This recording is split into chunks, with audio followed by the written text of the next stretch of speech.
The sun beat down on the limestone streets of Fez, turning the dust into a golden haze that hung over the bustling marketplace. Amidst the chaos of spice merchants and braying donkeys, Ibn Arabi walked with a rhythmic, unhurried pace. To the casual observer, he was merely a scholar in a clean robe. To those with eyes to see, he was a man whose soul was anchored in a different ocean entirely. He paused near a stall of fine Persian silks, where a crowd had gathered to jeer at a peculiar sight.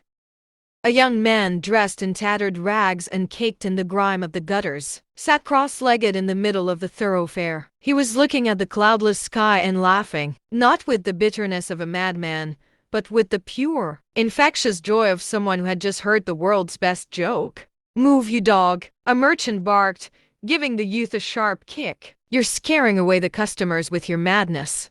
The youth didn't flinch. He simply looked at the merchant's expensive robes and chuckled. "Your silks are spun by worms, my friend. Why should I move for a man who wraps himself in the labor of insects?" As the merchant raised a hand to strike, Ibn Arabi stepped forward. His presence was not aggressive, but it held the weight of a mountain. The merchant's hand froze mid-air, silenced by the calm authority in the scholar's gaze. "Peace, brother," Ibn Arabi said softly. "The sun does not choose where to cast its light. It shines on the silk and the mud without distinction. Why should your heart be less generous than the sun?" The merchant, grumbling about mystics and fools, retreated into the shadows of his shop.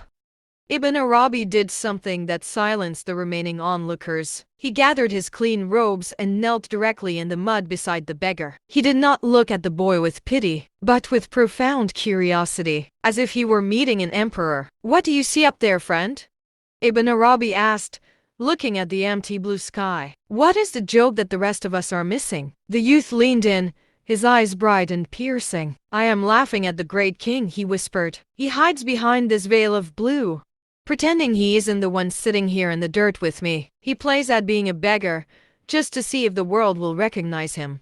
Ibn Arabi felt a familiar shiver, the recognition of truth in an unexpected vessel. "It is a dangerous game," the master replied. "Most people prefer their god to stay in the heavens, far away from the stench of the street. If they found him here, they would have to change everything." "Exactly," the youth cried, clapping his hands. "If they saw him in me, they would have to wash my feet, and they would rather die than humble themselves before the mud."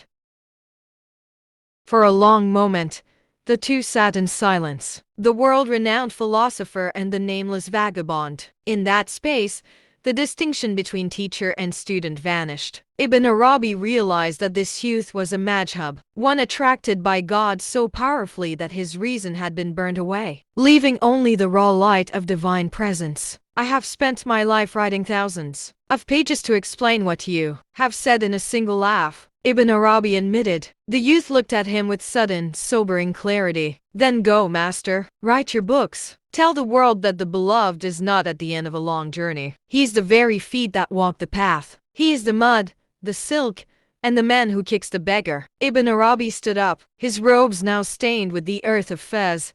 He bowed deeply, not to the boy's status, but to the divine secret he carried. As he walked away, the master realized that he had come to the city to teach the law, but the law had just been summarized for him by a man the world called a fool. He walked on, whispering to himself, "The heart has become capable of every form, in every face." He passed from that moment on. He saw the face of the king, hiding in plain sight.